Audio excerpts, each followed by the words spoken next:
The day started like any other. A quiet breakfast with my teenage daughter, Lily, before she left for school. I stayed home sipping my coffee, oblivious to the storm that was about to hit. It wasn't until the afternoon that Lily came to me, her face pale, her hands trembling as she clutched her phone. "Dad," she said, her voice breaking, "I need to show you something." She hesitated as though summoning the courage to press play on the video she'd queued up. I took the phone from her, puzzled, a knot of worry already forming in my stomach. The screen lit up with a video taken in a dimly lit hotel room. My wife, Rachel, unmistakable in her laughter and movements, sat on a bed with a man I recognized immediately. Sam, my closest friend. They were too close, too familiar, and the intimacy between them was undeniable. I couldn't breathe. The blood roared in my ears and my hands shook as I set the phone down, my eyes refusing to leave the screen even as I wanted to look away. Rachel leaned in to kiss him, laughing as if the world outside didn't exist. Lily sat next to me, biting her lip, tears streaming down her face. I found it on his Instagram. It was private, but someone sent it to me. They said it was trending in a small group. I didn't hear the rest of her words. I was too lost in the shock, the betrayal, my wife, my best friend. I stumbled to my feet, the room spinning. I couldn't stay in that moment, couldn't think straight with the weight of it crashing down on me. The trust, the life we'd built together. It all felt like a lie now. "I need air," I mumbled, grabbing my keys and heading out the door. The drive was a blur. I wasn't even sure where I was going, but I knew I couldn't stay in that house. My mind was a whirlpool of images. Rachel's laughter, Sam's smug grin, the audacity of it all. I clenched the steering wheel tighter, my knuckles white. How long had this been going on? How could I have missed the signs? Sam had been a constant presence in our lives. Barbecues, poker nights, family gatherings. I had trusted him implicitly, never imagining he could betray me like this. And Rachel, the woman I had loved for over 2 decades. It wasn't until I reached the quiet park near our neighborhood that I pulled over. The car's engine idled as I leaned back in the seat, staring blankly out the windshield. My phone buzzed, jolting me out of my haze. It was a text from Rachel. "Rachel, hey, can you pick up milk on your way home? Love you." I stared at the message, bile rising in my throat. The sheer normalcy of her words made it worse. How could she type "love you" with the same hands that had caressed Sam? I threw the phone onto the passenger seat, my chest heaving. There was no escaping the betrayal now, no pretending everything was fine. I wasn't sure what hurt more, the infidelity or the fact that Lily had to witness it too. I sat there for what felt like hours, replaying every interaction, every moment that had felt off in recent months. The late nights at the gym, the unexplained outings, the sudden enthusiasm for new clothes and her phone constantly buzzing. It all made sense now, the puzzle pieces fitting together into a horrifying picture I didn't want to see. And Sam, he'd been at my side through it all, asking about Rachel, joking about how lucky I was to have her. Every time he laughed, was he laughing at me? I punched the steering wheel, the pain shooting up my arm, grounding me in the moment. This wasn't just a betrayal of trust. This was an annihilation of everything I thought I knew about my life. When I finally returned home, it was dark. Rachel greeted me at the door, her smile warm, oblivious to the storm brewing inside me. "Hey," she said, leaning in for a kiss. I stepped back, my chest tight. "Not now," her brow furrowed. "What's wrong?" I couldn't answer. Not yet. I walked past her, straight to the bedroom, locking the door behind me. In the silence of the room, I sat on the edge of the bed, staring at my reflection in the mirror. This wasn't over. Not by a long shot. Tomorrow I would confront them both. The next morning, I woke up early, though it felt like I hadn't slept at all. Rachel was already in the kitchen, humming a tune as she made breakfast. I watched her for a moment from the hallway, a pit of anger and sadness swirling in my gut. How could she act so normal, so unbothered? I took a deep breath, steeling myself as I entered the room. "Morning," she said with a smile, turning to face me. Her hair was tied up in a loose bun, a strand falling across her face.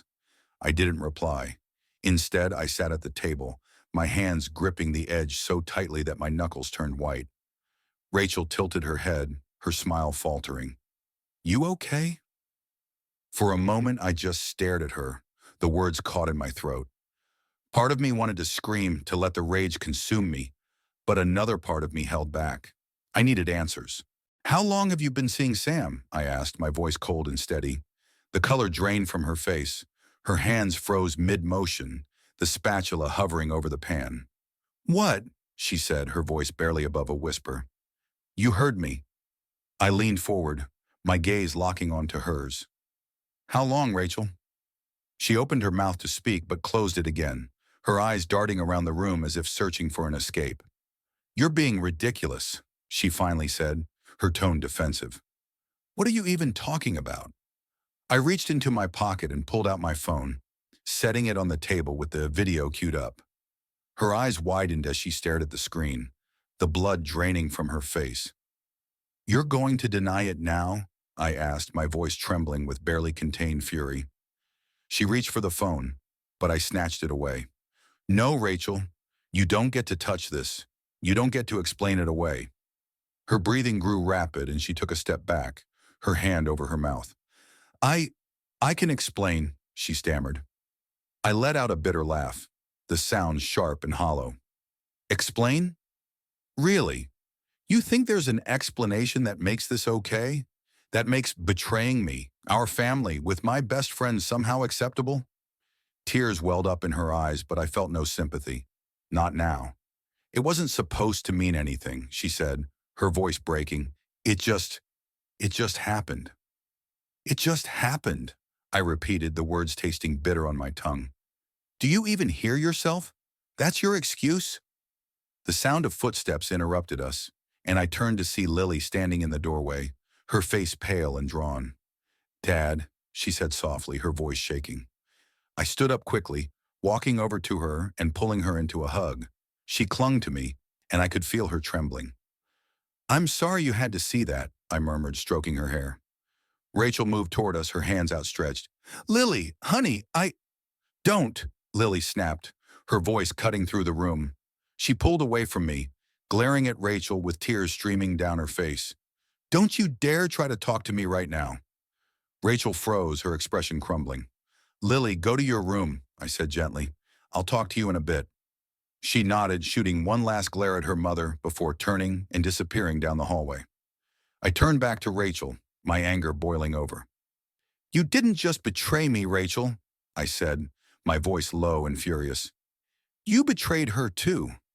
Do you have any idea what this will do to her? To us?" She sank into a chair, her face buried in her hands. "I didn't mean for any of this to happen," she whispered. "But it did," I shot back.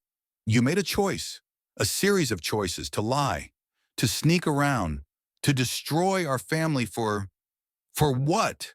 For him?" She didn't respond, her shoulders shaking as she sobbed. I felt no pity, no desire to comfort her. Instead, I turned and walked out of the room, the sound of her cries echoing behind me.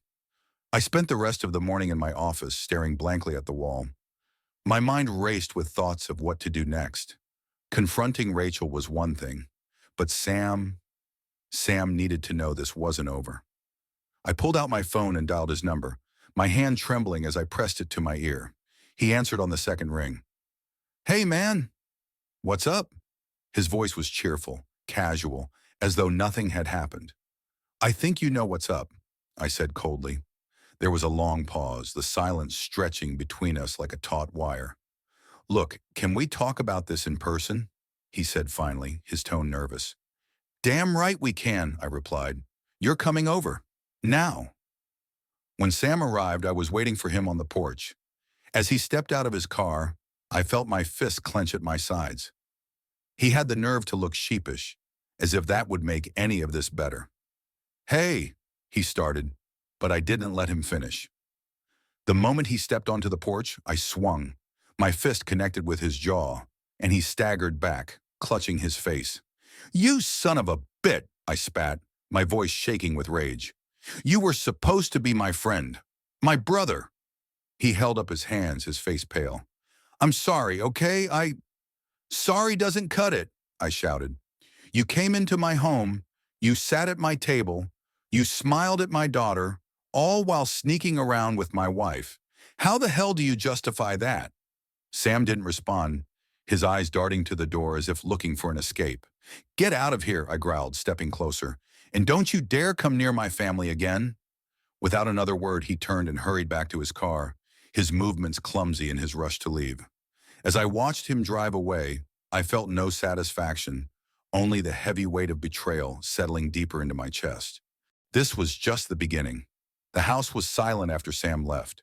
Rachel hadn't come out of the bedroom since our confrontation, and Lily stayed locked in her room. I sat in the living room, staring at the blank TV screen, my mind replaying the events over and over. I had hit Sam.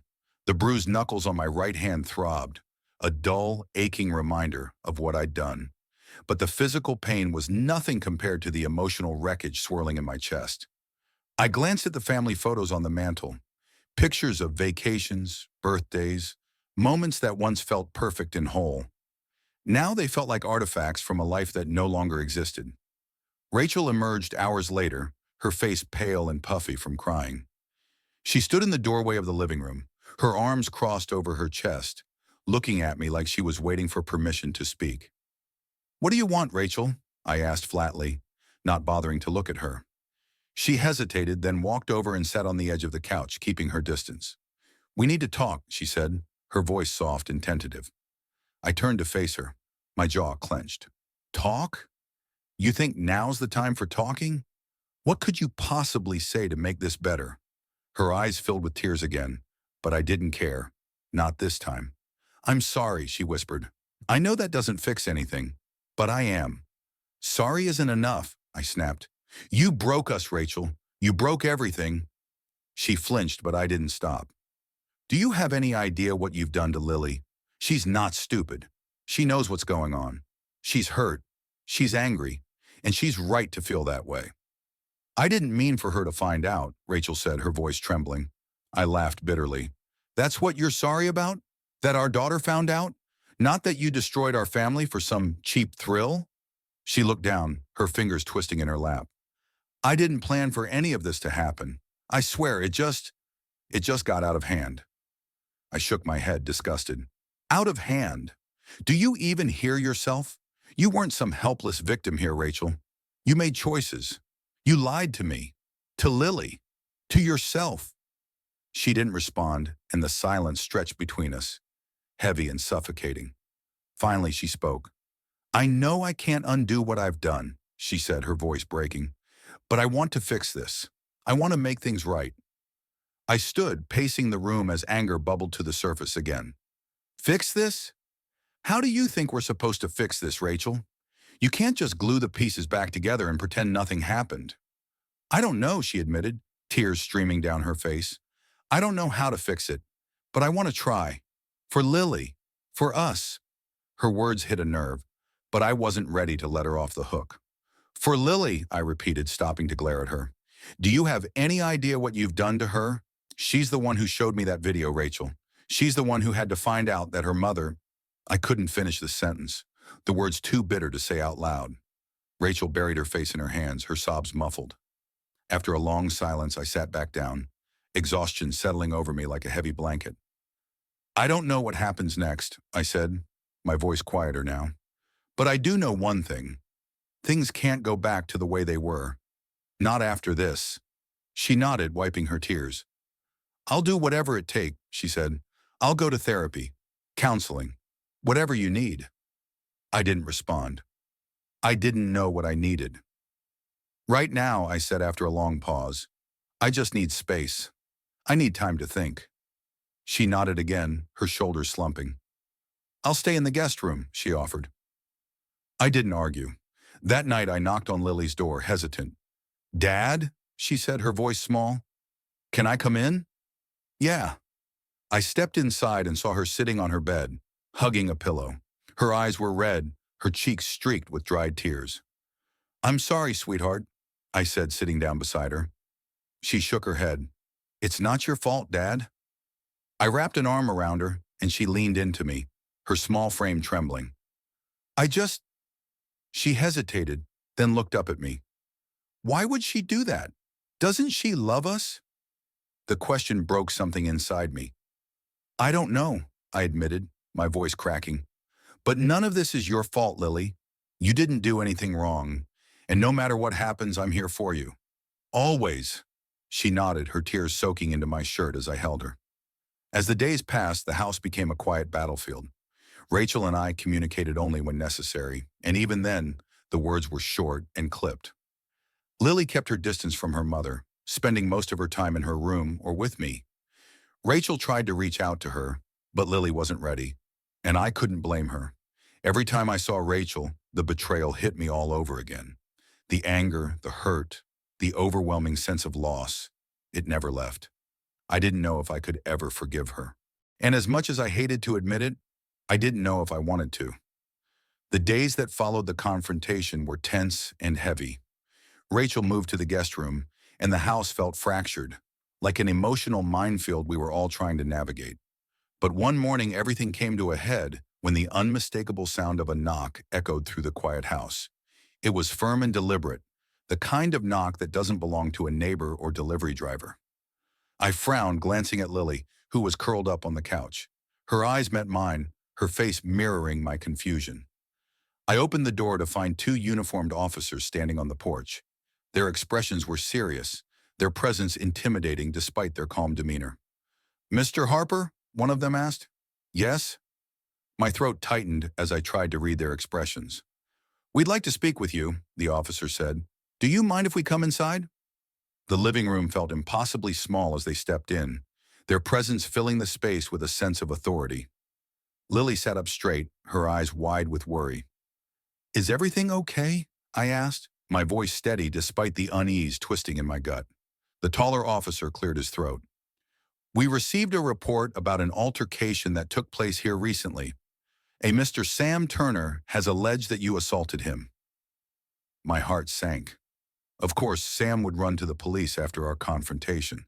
The coward didn't have the spine to face the consequences of his actions, but had no problem trying to paint himself as a victim. I crossed my arms, leaning against the wall. "He came to my house after a betrayal. Yes, I hit him. Once. That's all." The shorter officer raised an eyebrow. "We'd like to hear the full account, sir." I glanced at Lily, who was still on the couch, her face pale but her eyes burning with determination. She stood up, her voice steady as she spoke. "It wasn't his fault," she said, her words drawing the officer's attention. "Sam's the one who's been ruining our family. He deserved it." The officers exchanged a glance before looking back at me. "Lily, it's okay," I said softly, trying to keep her calm. "No, it's not," she snapped, her voice shaking with anger. "They need to know what Sam did to us." The officers gestured for her to continue, their notepads ready. Lily's voice wavered but didn't falter as she explained everything. She told them about the video, about how she'd discovered her mother's affair with Sam, and how I had confronted him. She described the confrontation in detail, making sure to emphasize that my reaction wasn't premeditated, but a response to his betrayal. "He came here to our house," she said, her voice rising. "He had no right to be here after everything he did. My dad didn't attack him. He defended himself and our family." Her words hung in the air, raw and emotional. The officers listened intently, nodding as they took notes. When Lily finished, they turned to me. "Is that accurate, Mr. Harper?" the taller officer asked. "Yes," I said firmly. "I regret letting my emotions get the better of me, but I won't apologize for protecting my family." The officers exchanged another look, their expressions softening slightly. "Given the circumstances," one of them said, "it seems like this was an isolated incident. We'll still need to file a report, but we'll also include your daughter's statement." I nodded, the tension in my chest easing slightly. As they left, Lily stood beside me, her small frame radiating a quiet strength. "You didn't have to do that," I said, my voice thick with emotion. "Yes, I did," she replied, looking up at me. "You were protecting us, Dad. I just told the truth." Her words hit me harder than I expected, and I pulled her into a hug, holding her close. In that moment, I realized that no matter how broken our family felt, Lily and I were a team. We would get through this together. The calm after the police visit didn't last long. A few days later, there was another knock at the door. This time, it wasn't a friendly inquiry. It was an official summons. The same officers stood there, but their demeanor was different, more formal. "Mr. Harper, we're going to need you to come down to the station for questioning," the taller officer said. Lily appeared in the hallway, her face instantly clouding with fear. "Is this necessary?" I asked, trying to keep my voice calm, though my pulse quickened. "We've received additional information," the officer said. "It's standard procedure." I didn't resist as they escorted me out, but Lily followed us to the door, her voice trembling. "Dad, what's happening?" I turned to her, forcing a small, reassuring smile. "It's okay, sweetheart. I'll be back soon. Just stay here and don't worry." The ride to the station was silent, the reality of the situation pressing down on me. I wasn't a violent man by nature, but Sam's betrayal had pushed me to a breaking point I never thought I'd reach. I tried to keep my breathing steady as the car pulled into the station. They led me inside, past a front desk, and into a small, cold room with fluorescent lights and a metal table bolted to the floor. "Sit tight," one of the officers said before leaving me alone. Minutes turned into what felt like hours before the door opened again. A man in uniform stepped inside, his expression unreadable. "Harper?" he said, his voice gruff, but with a hint of familiarity. I looked up and recognized him immediately. Detective Greg Sullivan.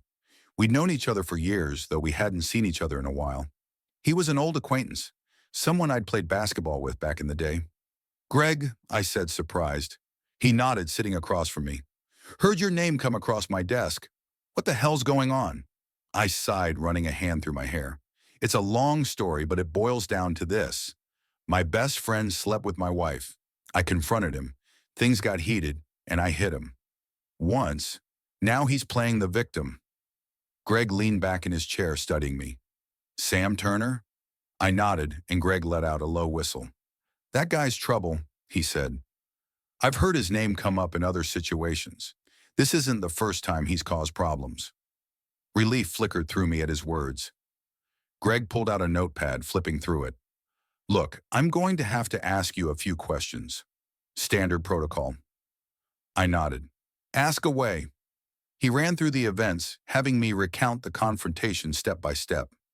I told him everything, including the video Lily had shown me and the emotional toll it had taken on my family. Greg listened intently, occasionally jotting down notes. When I finished, he leaned forward, his expression softening. "I get it, Harper. I really do," he said.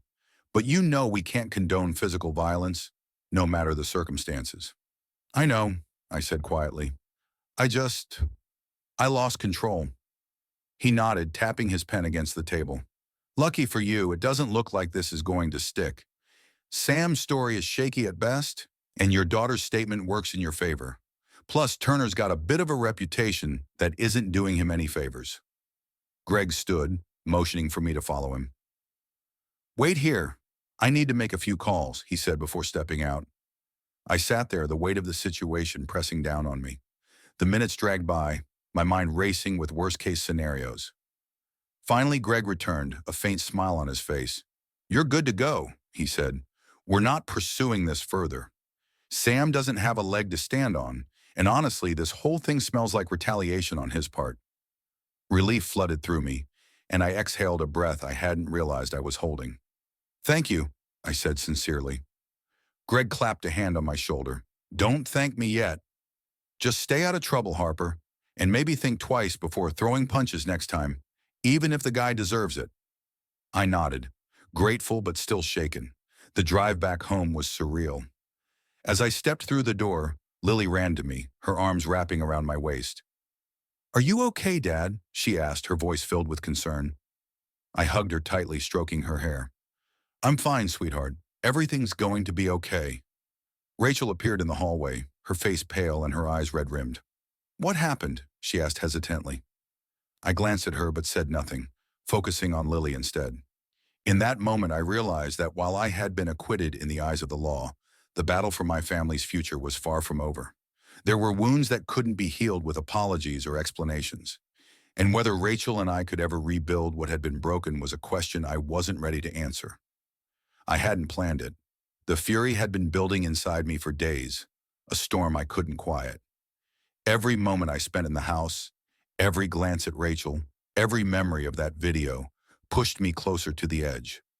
That evening, I decided I couldn't let it go. Sam had taken something from me, something precious and irreplaceable. I needed to face him again, not for answers this time, but for justice.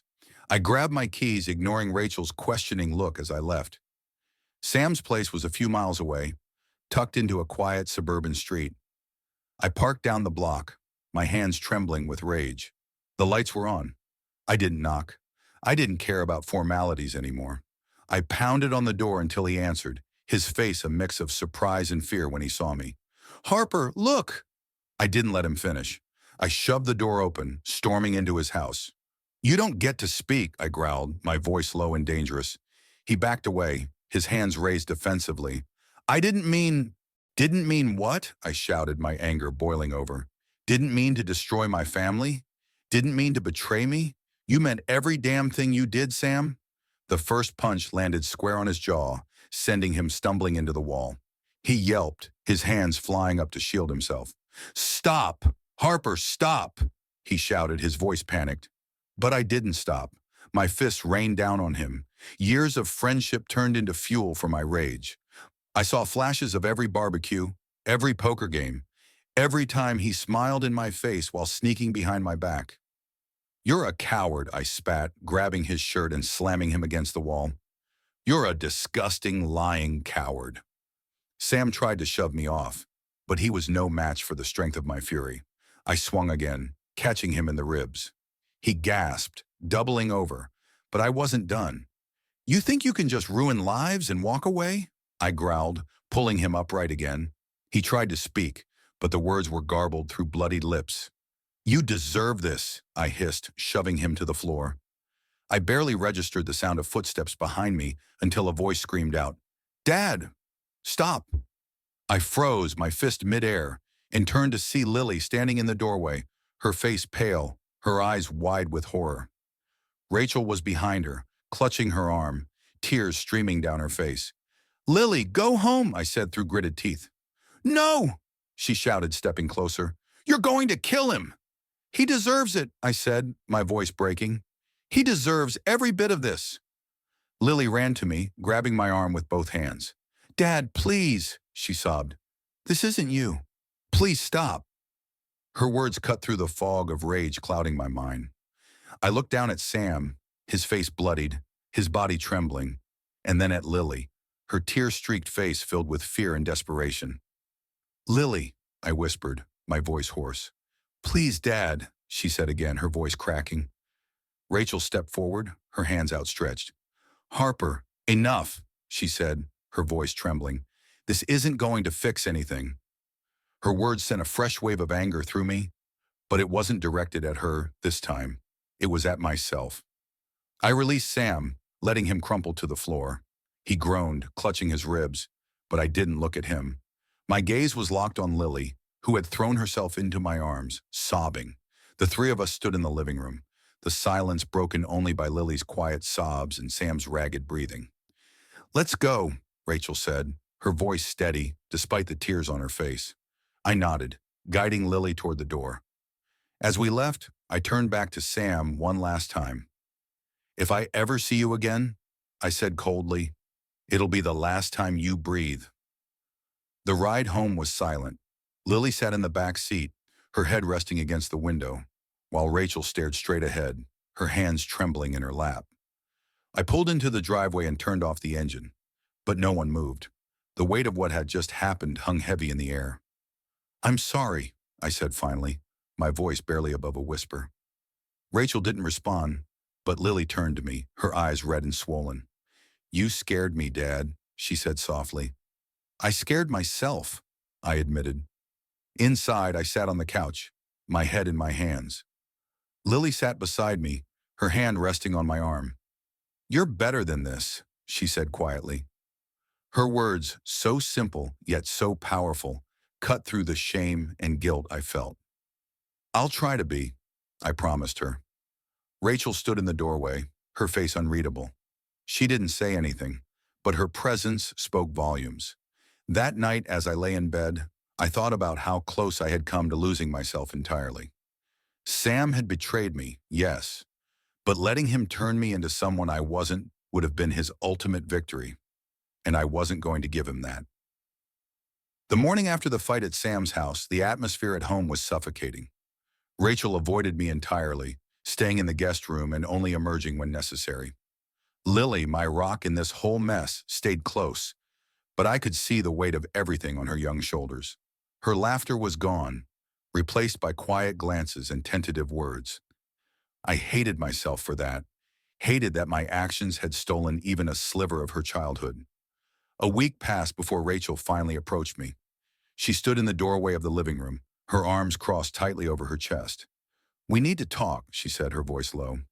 "About what?" I asked, though I already knew the answer. "About everything. The kids, the house, us." I nodded, gesturing for her to sit. "We can't keep living like this," she began. "It's not fair to Lily, and it's not fair to us." "Fair?" I snapped. "You're talking to me about fairness after what you did?" She flinched but held her ground. "I know I hurt you. I know I broke everything. But we need to figure out what happens next. For Lily's sake, if nothing else." Her words stung because they were true. As much as I wanted to lash out, to hold on to my anger, I couldn't. Not if it meant dragging Lily through more pain. "I don't know if I can forgive you," I said finally, my voice trembling. Rachel nodded, her eyes glassy. "I understand." That night I found Lily sitting on her bed, staring out the window. Her room was dark except for the glow of her bedside lamp. "Hey," I said softly, stepping inside. She didn't look at me. "Hey." I sat down beside her, unsure of how to start. "You've been quiet." "I've been thinking," she said, her voice distant. "About what?" She turned to me, her eyes filled with tears. "About how much I hate this life." Her words hit me like a punch to the gut. Lily ... I hate what Mom did. I hate what Sam did. I hate how everything feels broken now, she said, her voice trembling. But most of all, I hate that it feels like it's never going to get better. I reached for her, but she pulled away, wiping her eyes. "You don't deserve this, Dad. You're the only good thing in this mess, and you don't deserve any of it." Her words broke me. "Lily, I'm so sorry," I said, my voice cracking. "I've made mistakes, but I promise you, I'm going to do everything I can to make this right. For you." She finally leaned into me, her head resting on my shoulder. "I just want us to be okay," she whispered. The next morning, I told Rachel I wanted a divorce. The words felt heavy, final, but also necessary. She didn't fight me, didn't argue. She just nodded, tears streaming down her face. "I understand," she said. It wasn't an easy decision, but it was the right one. The months that followed were hard. Moving out of the house, splitting time with Lily, adjusting to a new normal. It all felt surreal. But amidst the pain and chaos, there was growth. Lily and I grew closer. We spent evenings talking, watching movies, and rebuilding the bond that had been strained by everything we'd been through. One night, as we sat on the porch of my small rental house, Lily turned to me, her expression thoughtful. "You're my hero, Dad," she said. The words stunned me. "Why would you say that?" I asked. "Because no matter how bad things got, you never stopped loving me, and you didn't let this break you." In her journal, Lily wrote, "I hate my life sometimes. I hate the mess it's become, the way it feels like we're all just surviving instead of living. But I love my dad. I love how he never gives up, how he always puts me first, even when he's hurting the most. He's not perfect, no one is. But he's mine, and I wouldn't trade him for anything. I just wish things were different. I wish Mom hadn't done what she did. I wish Sam didn't exist. I wish we could go back to the way things were before everything fell apart. But maybe this is our chance to build something new, something better." As time went on, we found a rhythm, a fragile sense of peace. Rachel moved out of the state, and Sam disappeared from our lives entirely. Lily and I stood together, stronger for what we had endured. And though the scars remained, they became a reminder of what we had survived, a testament to the unbreakable bond between a father and his daughter. In the end, it wasn't about fixing the past.